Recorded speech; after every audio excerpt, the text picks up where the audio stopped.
Bismillah.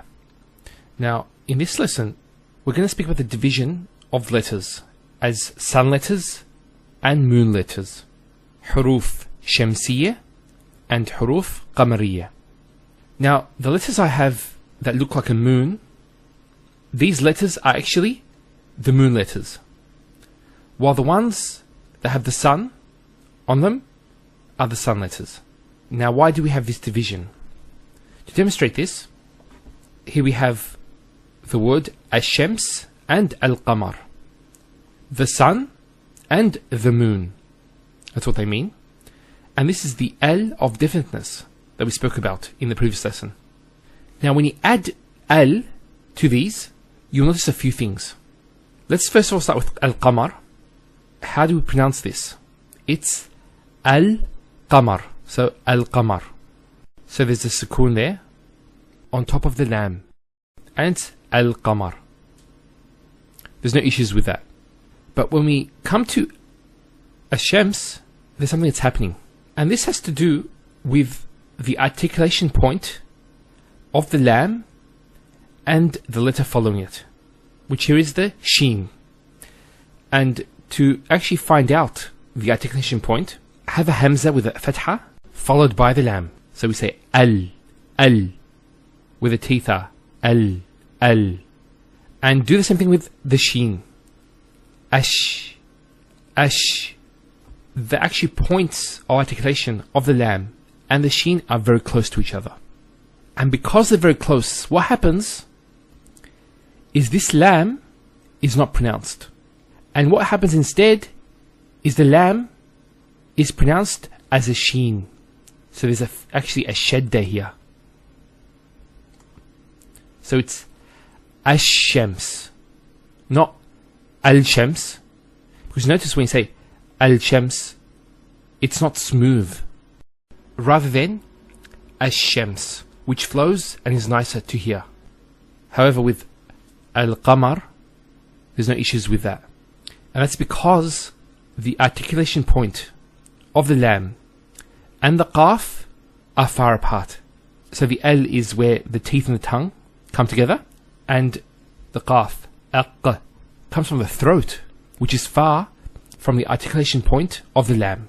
And because of this distance, it's much smoother to say it, because you're going from one articulation point to one that's further down. So it's Al-Qamar.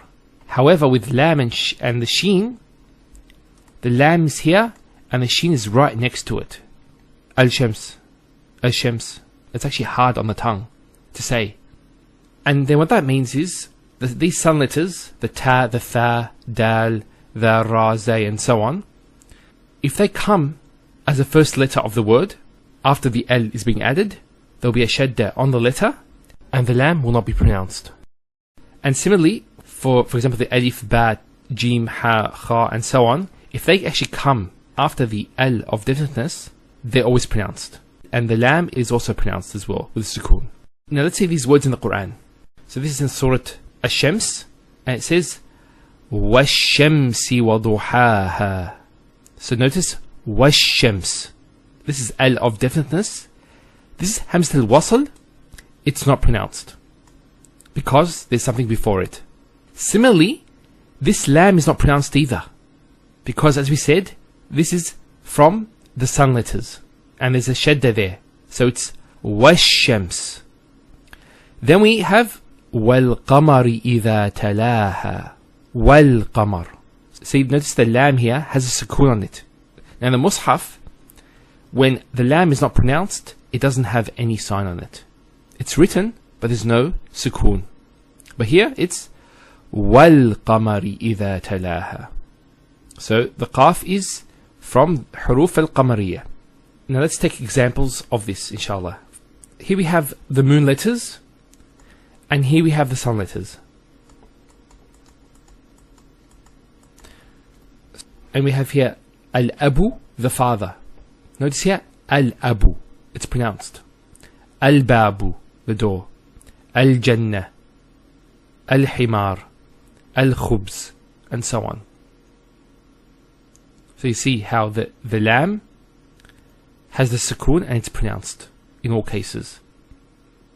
the huruf shamsiyya, notice here, we have at-tajiru. At-tajiru. There's a shadda there. Al-thawb, the garment. Ad-deek, the rooster. Al-dhahab, the gold. Al-rajul, the man. And so on. Now, it's good to memorize which letters are the moon letters and which are the sun.